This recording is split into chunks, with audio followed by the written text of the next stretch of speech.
အားလုံးပဲမင်္ဂလာပါဗျာကျွန်တော်ဒီဗီဒီယိုလေးပေါ့နော်ဒီ2025မှာကျွန်တော်တို့ TikTok ကနေပြီးတော့ပတ်စံရှာမဲ့သူတွေအတွက်ဒီဗီဒီယိုလေးအကျိုးရှိမယ်လို့ကျွန်တော်ထင်ပါတယ်2025မှာကျွန်တော်ပတ်စံရှာမယ် TikTok ကနေပတ်စံရှာမယ်ပေါ့နော် social media အများကြီးရှိပါတယ်ကျွန်တော် TikTok YouTube Facebook ပတ်စံရှာနေအများကြီးရှိတဲ့နေရာမှာကျွန်တော်ဒီနေ့ TikTok ကပတ်စံရှာနေအကြောင်းကိုကျွန်တော် share လုပ်ပေးအောင်ဖြစ်ပါတယ်ကျွန်တော် TikTok ကနေပတ်စံဘယ်လိုပေးလဲကျွန်တော်တို့ကပတ်စံဘယ်လိုရလဲပြီးလို့ရှိရင်ကျွန်တော်ဒီ TikTok မှာပတ်စံရှာဖို့အတွက်ဘာလိုအပ်လဲကျွန်တော်ဘာသိထားမလဲဆိုတဲ့အကြောင်းလေးကိုကျွန်တော်အသေးစိတ်လေးရှင်းပြပေးမှာဖြစ်ပါတယ်ဒီအချက်တွေကိုသိထားပြီဆိုလို့ရှိရင်ကျွန်တော် TikTok မှာပတ်စံရှာတဲ့မရှာတဲ့ကျွန်တော်တို့ဒါလည်းကိုယ့်ဘာကိုစဉ်းစားဆုံးဖြတ်လို့ရပါတယ်ပေါ့နော်အရင်ဆုံးကျွန်တော်တို့တွေက TikTok မှာပတ်စံရှာမယ်ဆိုလို့ရှိရင်ကျွန်တော်တို့ရဲ့ TikTok အကောင့်က Japan region အကောင့်ဖြစ်ဖို့လိုပါတယ်ပေါ့နော်ဒါမှမဟုတ် Japan မဟုတ်လို့ရှိရင်ကျွန်တော်တို့ Thai Singapore US ကိုရီးယားပေါ့နော်ကျွန်တော်တို့ဒီနိုင်ငံခြား region တွေဖြစ်ဖို့လိုပါတယ်ဒါတော့ပထမဆုံးအရေးကြီးတဲ့အချက်တွေပဲဖြစ်ပါတယ်ပေါ့နော်နောက်တစ်ချက်ကဘာလဲဆိုလို့ရှိရင်ကျွန်တော်တို့ရဲ့ဒီ TikTok အကောင့်ကsession နဲ့ပြည်ပြီးသားအကောင့်ဖြစ်ဖို့လိုပါမယ်ဒီထဲမှာကျွန်တော်ကြည့်သလောက်ဆိုလို့ရှိရင်ကျွန်တော်ဒီထဲမှာဂျပန်ကောက်ကတော့လုံးဝအဆင်ပြေဆုံးပဲဖြစ်ပါတယ်ပေါ့နော်ဂျပန်အဲကြောင့်ကျွန်တော်ဂျပန် region ကောက်လို့ဖွင့်ပြီးတော့ကျွန်တော်တို့ပတ်စံရှာကြတယ်ပေါ့နော်ကျွန်တော်ပတ်စံရှာပြီဆိုလို့ရှိရင် TikTok မှာဘာလိုအပ်လဲဆိုလို့ရှိရင်နောက်ထပ်ဘာလိုအပ်လဲဆိုရင်ဘာလိုအပ်လဲမပြောခင်မှာကျွန်တော်ပတ်စံရှာနေဘယ်နှစ်နည်းရှိလဲဆိုတော့ကျွန်တော် TikTok မှာပတ်စံရှာနေ2နည်းရှိပါတယ်ဟုတ်ပါနော်ပတ်စံရှာနေ2နည်းရှိတယ်ရေဆုံးကျွန်တော်တို့တွေဘာလိုအပ်လဲဆိုရင်ကျွန်တော်တို့ပထမတနည်းကဘာလဲဆိုရင်ကျွန်တော်တို့ဒီ TikTok Lite application ပေါ့နော် TikTok Lite application ကိုကျွန်တော်တောင်းမယ်တောင်းပြီးလို့ရှိရင်ကျွန်တော်တို့ဒီTikTok Lite application မှာကျွန်တော် Japan region ကောက်ထည့်မယ်ဆိုလို့ရှိရင်ကျွန်တော်အဲ့မှာအဲ့ဒီကောင်ကဘယ်လိုရှာရပတ်စံပေးရလဲဆိုရင်ကျွန်တော်ဗီဒီယိုကြည့်ရင် TikTok Lite ကနေပြီးတော့ကျွန်တော်တို့ quality ပေးရဲအဲ့ဒီ quality ကိုကျွန်တော်တို့ကပေးပဲဒါမှမဟုတ်လို့ရှိရင်ကျွန်တော်တို့ Gmail ပေါ့နော် Gmail နဲ့ကျွန်တော်တို့ link ထုတ်ပြီးတော့ကျွန်တော်တို့ quality ကိုရောင်းရပါတယ်ဒါကတော့အရင်ကရိုးရှင်းလွယ်ကူပါပေါ့နော်နောက်ထပ်တနည်းကဘာလဲဆိုလို့ရှိရင်ကျွန်တော်ဒီ Euro TikTok ပေါ့နော် Euro TikTok မှာဆိုလို့ရှိရင်ကျွန်တော်တို့ဒီဗီဒီယိုတင်ပတ်စံရှာရတယ်ပတ်စံရှာတဲ့နေရာမှာသူကဘာအဓိကလိုအပ်လဲဆိုရင်ကျွန်တော်တစ်လအတွင်း view တစ်သိန်းရှိဖို့လိုတယ်ပြီးလို့ရှိရင်ကျွန်တော်တို့ follower တန်းကြီးလိုတယ်ပေါ့နော် follower တန်းကြီးဆိုတာကတော့သူကရက်သက်မှတ်ထားခြင်းမရှိပါဘူးကျွန်တော်ဘယ်ချိန်ပြည့်ပြည့်ပေါ့နော်တကယ်ရင်တော့ကျွန်တော်တို့ကဒီတစ်လအတွင်း view တစ်သိန်းရှိရမယ်ပြီးလို့ရှိရင် follower တန်းကြီးပြည့်တဲ့အခါကျလို့ရှိရင်ကျွန်တော် monetization ရှောက်ပြီးတော့ကျွန်တော်တို့ပတ်စံစာပြီးတော့ရှာပြရပါပြီပတ်စံရှာလို့ရပြီဆိုလို့ရှိရင်ကျွန်တော်တို့ဒီကဘယ်လိုမျိုး view တစ်သိန်းလဲဆိုလို့ရှိရင်သူကသတ်မှတ်ထားတဲ့ view တစ်သိန်းရဲ့ကျွန်တော်တို့1 minute အထက်ပေါ့နော်အနည်းဆုံး1 minute အထက်ဗီဒီယိုတွေကိုတင်ရင်အဲ့ဒီမျိုးတင်ထားတဲ့ဗီဒီယိုစုပေါင်း view တစ်သိန်းကိုကျွန်တော်တို့သတ်မှတ်ပါတယ်ကျွန်တော်ဒီရတဲ့မှာလည်းအဲ့ဆိုရင်ဗီဒီယိုအတူလေးတွေတောင်းလို့ရှိရင်ကျွန်တော်တို့တွေကဒီဓာတ်ပုံတွေတင်လို့မရဘူးလားဆိုတော့အဲ့လိုမျိုးကတော့ကျွန်တော်တို့အဆင်မပြေပါဘူး။ဘာဖြစ်လို့လဲဆိုတော့ကျွန်တော်ဒီ1 minute monetize မရခင်မှာကျွန်တော်တို့1 minute မပြည့်တဲ့ဗီဒီယိုဒါမှမဟုတ်ဓာတ်ပုံတွေတင်မယ်ဆိုလို့ရှိရင်ကျွန်တော်တို့ဒီ TikTok က monetization ရင်ရှောက်တဲ့အခါမှာ error ကြီးတက်တယ်ပေါ့နော် error ကြီးတက်တယ်။ဒါပေမဲ့ monetization ရှောက်လို့ရသွားပြီဆိုရင်လည်းကျွန်တော်တို့ဒီတိတ်မကြခင် error တက်ပြီးတော့ monetization ပြန်ပြီးတော့ကျပါတယ်ပေါ့နော်ပြန်ကျတဲ့ခါကျရင်ကျွန်တော်တို့ပြန်တင်လိုက်ကြလိုက်နေကျွန်တော်တို့2ခါ3ခါလောက်ဖြစ်သွားပြီဆိုလို့ရှိရင်ကျွန်တော်တို့အကောကဘန်းကန် TLT အနေများပါတယ်ဒါကြောင့်ကျွန်တော်တို့ဒီ TikTok ဒီ monetization ရှောက်ပြီးတော့ monetization နဲ့ပတ်စံထိုးချင်နေဆိုလို့ရှိရင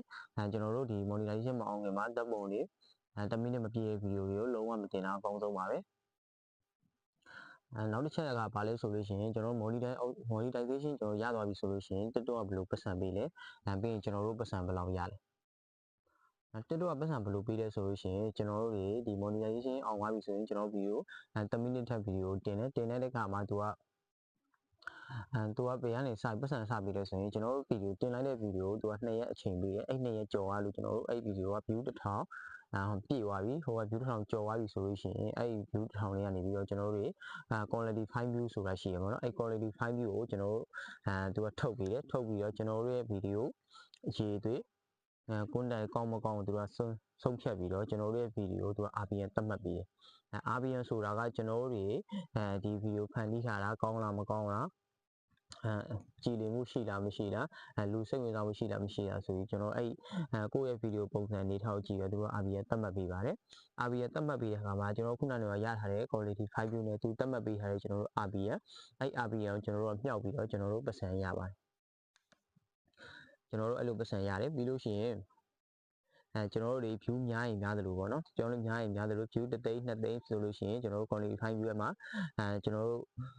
ပိုရတယ်ပေါ့နော်ပိုရတဲ့အခါမှာကျွန်တော်တို့ RPM နဲ့ညှောက်လိုက်မယ်ဆိုရင်ပတ်စံပိုရတယ် quality 5 view ဆိုတာကဘာလဲquality 5 view ဆိုတာဘာလဲဆိုလို့ရှိရင်ကျွန်တော်တို့ဒီတင်လိုက်တဲ့ဗီဒီယိုသူကကျွန်တော် TikTok for you မှာပေါ်ရမယ်TikTok မှာပုံမှန်ပေါ်ပြီးတော့အဲ့ဒီလူတယောက်ကကျွန်တော်တို့ရဲ့ဗီဒီယိုအနည်းဆုံး5စက္ကန့်အနည်းဆုံး5စက္ကန့်ကြည့်ရမယ်5စက္ကန့်ကြည့်ပြီးတော့ကျွန်တော်တို့ရဲ့ဗီဒီယိုအသေးပေးသွားတယ်အသေးပေးသွားတယ်ပေါ့နော်အဲ့လိုမျိုးအသေးပေးသွားပြီဆိုလို့ရှိရင်အဲ့ဒါကို quality 5 view လို့ခေါ်ပါတယ်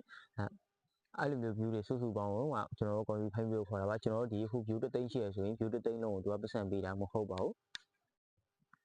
အဲ့ဆိုရင် TikTok မှာပတ်စံရှာဖို့အတွက်အဆင်ပြေပါမလားဆိုလို့ရှိရင်ကျွန်တော်တို့ပထမဆုံးတစ်ချက်ရေးကြည့်တာကျွန်တော်တို့တွေ TikTok မှာပတ်စံစပြီးရှာမယ်ဆိုလို့ရှိရင်ကျွန်တော်တို့အနေနဲ့အရင်ဆုံးစဉ်းစားမှာဗာလဲဆိုလို့ရှိရင်ကျွန်တော်တို့လည်းကိုယ်ပိုင်ကိုယ်နဲ့ဖြစ်ရမယ်ပေါ့နော်ကိုယ်ပိုင်ကိုယ်နဲ့ဖြစ်ရမယ်ကိုယ်ဝါသနာပါတာကိုကျွန်တော်အခြေခံပြီးတော့ကျွန်တော်ကိုယ်နဲ့နေဆောင်ရမယ်အဲ့လိုမျိုးကိုယ်တိုင်းကိုယ်နဲ့နေဆောင်ရမယ်နောက်ထပ်အရေးကြီးဆုံးနောက်တစ်ချက်ကဗာလဲဆိုလို့ရှိရင်ကျွန်တော်တို့ဒီဒီနေရာမှာ online မှာကျွန်တော်တို့ social media မှာပတ်စံရှာပြီးဆိုလို့ရှိရင်ကျွန်တော်တို့ပတ်စံရှာတဲ့လူတိုင်းမှာကျွန်တော်မရှိမဖြစ်အရေးချင်းတစ်ခုလိုအပ်ပါတယ်ဒါကဗာလဲဆိုရင်ကျွန်တော် video editing ပါပဲvideo editing လိုအပ်ပါတယ် video editingကျွန်တော်တို့တွေကဒီဘက်ကကိုယ်နဲ့ဖတ်တည်တယ်ကိုယ်နဲ့ဖတ်တည်ပြီးလို့ရှိရင်ကျွန်တော် video editing ကိုediting ကိုကျွန်တော်ကြော်ဖြတ်ကြရတယ်ပေါ့နော်ကြော်ထည့်ပြီးမှကျွန်တော်တို့ video တစ်ပုဒ်ကရရှိလာဖြစ်ပါတယ်အဲ့ဒီ video ကိုကျွန်တော်တို့တင်မှကျွန်တော်တို့အတွက် view ရပြီးပတ်စံရမှာဖြစ်ပါတယ်နောက်ထပ်တစ်ချက်ရေးကြည့်တာဗာလဲဆိုလို့ရှိရင်ကျွန်တော်အဲ့ TikTok မှာ video တင်မယ်ဆိုလို့ရှိရင်ကျွန်တော်တို့ကြည်လင်ပြသဖို့လိုတယ်ပေါ့နော်ဒါတွေကတော့ဒီကျွန်တော်ပတ်စံရှာရတဲ့တော်တော်များများသိကြပါတယ်ပေါ့နော်ဒါပေမဲ့ TikTok ကနေပြီးတော့ကျွန်တော်တို့တွေကသူကပတ်စံရှာဖို့တင်လာဆိုတော့ကျွန်တော်တို့တွေဘယ်လိုလူမျိုးတွေအတွက်ကြိုက်လဲဆိုရင်ဒီ social media မှာနာမည်ရှိပြီးသားတွေfan ရှိပြီးသားတွေအတွက်ဆိုရင်ပိုပြီးကြိုက်ရပါတယ်ပေါ့နော်တာမန်လူတယောက်အနေနဲ့ကျွန်တော်တို့ဒီ TikTok မှာ follower တန်းကြီးရဖို့ဆိုတာကတော့ကျွန်တော်အရန်ကိုကြိုးစားမှာပဲပြီးလို့ရှိရင်ကျွန်တော် view တွေအရန်ကိုလွင့်နေမှာပေါ့နော်ဒါမှလည်းကျွန်တော်ပတ်စံရမှာပါကျွန်တော်ဒီတိုင်းဖန်တီးမယ်ဆိုလို့ရှိရင်ကျွန်တော်ပတ်စံတိတ်ပြီးရမှာမဟုတ်ပါဘူးဘာဖြစ်လို့လဲဆိုတော့သူတို့သတ်မှတ်ပေးထားတဲ့ RPM ကအရန်ကိုနှိမ့်နေလို့ဖြစ်ပါတယ်ဘာဖြစ်လို့ RPM နှိမ့်တာလဲဆိုလို့ရှိရင်ဘာဖြစ်လို့ RPM နှိမ့်တာလဲဆိုလို့ရှိရင်ကျွန်တော်တို့ဒီမြန်မာစကားပြောနေတာက RPM ကိုတော်တော်နှိမ့်နေတဲ့အနေတွေကနေရာဖြစ်ပါတော့เนาะကျွန်တော်ဒီမြန်မာနိုင်ငံမှာပတ်စံရှာရတာတော့အဲ့ဒါလေးရောအားနည်းချက်လေးရှိပါတယ်အရန်ကို RPM နှိမ့်ပါတယ်ကျွန်တော်တို့ RPM များနဲ့ကျွန်တော်တို့တွေပတ်စံတခြားရှာလို့ရတဲ့ပုံစံမျိုးရှိလားဆိုလို့ရှိရင်တော့ရှိပါတယ်ဒါကဘာလဲဆိုလို့ရှိရင် RPM အများများတာကကျွန်တော်တို့တွေဒီ online မှာ TikTok မှာပေါ့နော်ပထမတစ်ချက်ပါလဲဆိုရင်ကျွန်တော်ငွေရှာကိန်းတွေအကြောင်းပေါ့နော်ငွေရှာကိန်းတွေအကြောင်းပြောလို့ရှိရင်လည်း RPM မြင့်ပါတယ်နောက်တစ်ချက်အနေနဲ့ကျွန်တော်တို့ပါရှိလဲဆိုရင်ဒီသူကအဓိကပေးတာသူဒီ online မှာပတ်စံဘယ်လိုရှာမယ်ဆိုတဲ့အကြောင်းကိုကျွန်တော်တင်တာက RPM တော်တော်မြင့်ပါတယ်နော်ဒီကိုယ်နိုင်ဖန်တီးတဲ့ကိုယ်ပိုင်ဗီဒီယိုဖန်တီးရာတွေကဒါတွေကတိတ်ပြီးတော့RPM မြင့်နေတဲ့မှာတော့မပါဘူးပေါ့နော်စိတ်လေးဆိုရင်တော့တမျိုးပေါ့ကျွန်တော်တို့ဒီတာမန်လူတယောက်အနေနဲ့ဒီ TikTok မှာရှာဖို့ဆိုတာကတော့ကိုယ်ပိုင် content နဲ့ဝေရှာနည်းအကြောင်းတွေကိုကျွန်တော်တို့တင်မယ်ဆိုရင်တော့ပို့ပြီးတော့အဆင်ပြေပါတယ်ဒီလိုမျိုးအချက်တွေကိုကျွန်တော်တို့ဖန်တီးနိုင်ပြီဆိုမှရှာရတဲ့အဆင်ပြေပါတယ်နော်ကိုကဒီဟိုတင်တောင်တင်မြောက်တင်ရှောက်တင်တာမျိုးဆိုရင်သူကတော့လုံးဝအဆင်ပြေမှာမဟုတ်ပါဘူးဟုတ်ကဲ့ဒါကတော့ကျွန်တော်တို့ TikTok မှာပတ်စံစာရှင်းတဲ့သူတွေအတွက်ပေါ့နော်2025မှာအခုလိုပုံစံမျိုးလေးပြောင်းသွားပါတယ်တကယ်လို့ TikTok မှာပတ်စံရှာခြင်းနေဆိုလို့ရှိရင်ဒီချက်လေးတွေကကိုယ်နဲ့အဆင်ပြေလောက်လားမပြေလောက်လားကိုယ့်ဘာကိုတက်ချက်ပြီးတော့ရှာကြည့်ပါကျွန်တော်ဒီ TikTok လိုက်မှာ coin ရှာတာမှာကျွန်တော်တို့အတွက်အသုံးစိတ်တွေပိုကြိုက်တယ်ပေါ့နော်ဒီဘက်မှာ video တင်တာကတော့တိတ်ပြီးတော့အဆင်ပြေထဲမှာတော့မပါဘူးဒါပေမဲ့ကျွန်တော်တို့တွေ TikTok သုံးနေတာချင်းအတူတူတော့ကျွန်တော် Japan region ကော်လေးဖွင့်ပြီးတော့ကျွန်တော်တို့သုံးတာကပို့ပြီးတော့အဆင်ပြေမယ်လို့တော့ကျွန်တော်ထင်ပါတယ်တကယ်လို့ဒါမှ TikTok ကမဖွင့်တတ်ဘူးဆိုလို့ရှိရင်လည်းကျွန်တော်ဒီမှာချပေးကြည့်တက်တာဆိုတော့ကျွန်တော်ပြန် live ဖွင့်လို့ရတယ်ဆိုရင်အကြောင်းလေးကိုကျွန်တော်ပြောပြချင်ပါတယ်ခင်ဗျာကျွန်တော်ဒီဗီဒီယိုလေးလူချင်းမျိုးတို့အကျိုးရှိရဆိုလို့ရှိရင်ကျွန်တော်ဒီဗီဒီယိုလေးကိုလည်း subscribe လုပ်ခဲ့ပြီးတောင်းဆိုပါရခင်ဗျာ